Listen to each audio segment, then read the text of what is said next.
ஜிம்கானா நீ ஃபேமிலியோட பாருக்கண்ணா. Set host pant ready இப்ப கெஸ்டோட பரப்பண்ணா.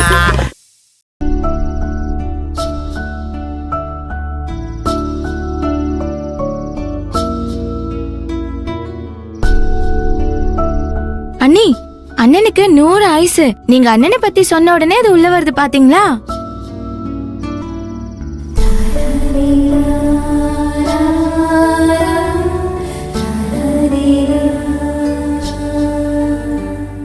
அண்ணே, அன்னைக்கும் உனக்கும் ஏதோ டெலிபதி ஒர்க் அவுட் ஆயிருக்குன்னு நினைக்கிறேன். என்ன? அவங்க உன்னை பத்தி பேசின உடனே நீ எங்க முன்னாடி வந்து நிக்கிற. ஆமா, இது என்ன கையில பார்சல்? அன்னைக்காக ஸ்பெஷலா பரோட்டா வாங்கிட்டு வந்திருக்கியா? முன்னாடியே இன்ஃபார்ம் பண்ணிருந்தா கொஞ்சம் கம்மியா சமைச்சிருப்போம்ல. என்ன பரோட்டா வெயிட்டே இல்லாம பூ மாதிரி இருக்கு? அட பூதான்.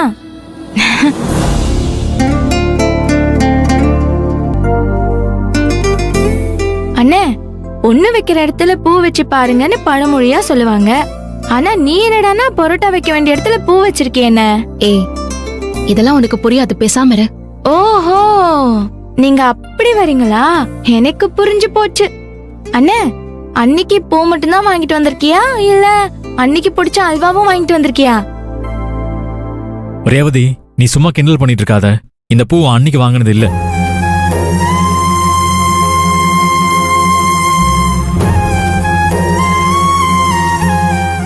இங்க பாரு, காலையில கோமதி அக்கா வீட்டுக்கு தண்ணி கேன் போட போகும்போது கொண்டு வந்து கொடுக்க சொல்லியிருக்காங்க.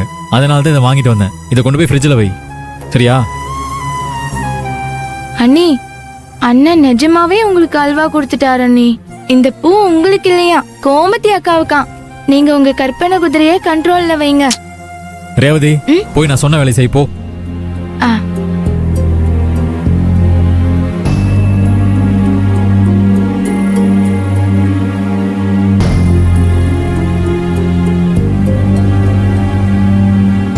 மாமா, இன்னொரு சப்பாத்தி வச்சுக்கோங்க. வேணாமா, 2 போதும். 2 போதும்ல? போதும். சரி, சாப்பிடு.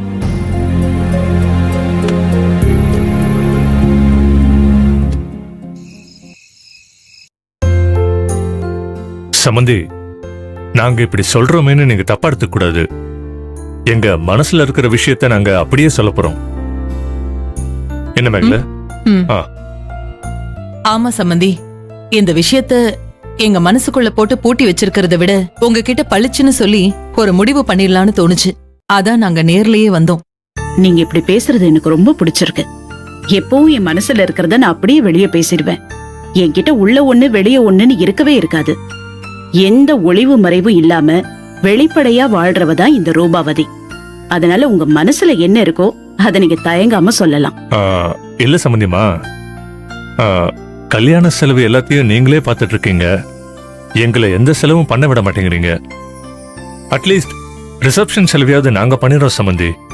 அப்பதான் எங்களுக்கு கொஞ்சம் திருப்தியா இருக்கும். என்ன சம்மதி இப்படி கேக்குறீங்க? இந்த சம்பந்தம் பேசும்போது நான் உங்ககிட்ட என்ன சொன்னேன்? இந்த கல்யாண செலவு முழுக்க நாங்க தான் பண்ணணும்னு சொன்னேன்ல. அப்புறம் என்ன திடீர்னு வந்து இப்படி கேக்குறீங்க? என்ன இவங்க இப்படி சொல்றாங்களேன்னு நினைக்காதீங்க. கல்யாண செலவு உங்களோடது, ரிசப்ஷன் செலவு எங்களோடதுன்னு தயவு செஞ்சு பிரிச்சு பேசாதீங்க. இந்த கல்யாணம் முழுக்க முழுக்க என்னோட செலவு தான்.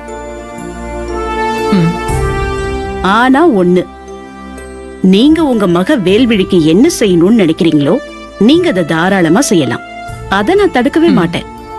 அதே மாதிரி இந்த கல்யாணத்துக்காக நான் செய்யறத நீங்க தடுக்கவே கூடாது. புரியுதா சம்பந்தி? புரியுது சம்பந்தி. இருந்தாலும் இந்த கல்யாணத்துக்காக எங்க செலவு ஏதாச்சும் ஒன்னாவது இருக்கணும்னு நினைக்கிறோம்.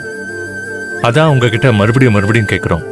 நீங்க எத்தனை தடவை கேட்டாலும் ஏன் பதில் இதுதான் சம்பந்தி. மறுபரிசீலனை, மேல்முறையீடுன்னு எதுவும் கிடையாதா சம்பந்தி? எதுவும் கிடையாது சம்பந்தி. இந்த கல்யாணத்துல எல்லா செலவும் நாங்க தான் பாப்போம். நீங்க போய் மத்த வேலைய பாருங்க. அப்ப நாங்க கிளம்புறோம் சம்பந்தி. நல்லது சம்பந்தி. இந்த வீட்டுக்கு மருமகளா வர என் பொண்ணு வேல்விழி ரொம்ப புண்ணியம் பண்ணிருக்கணும். நாங்க வரோம் சம்பந்தி. வாங்க, போயிட்டு வாங்க.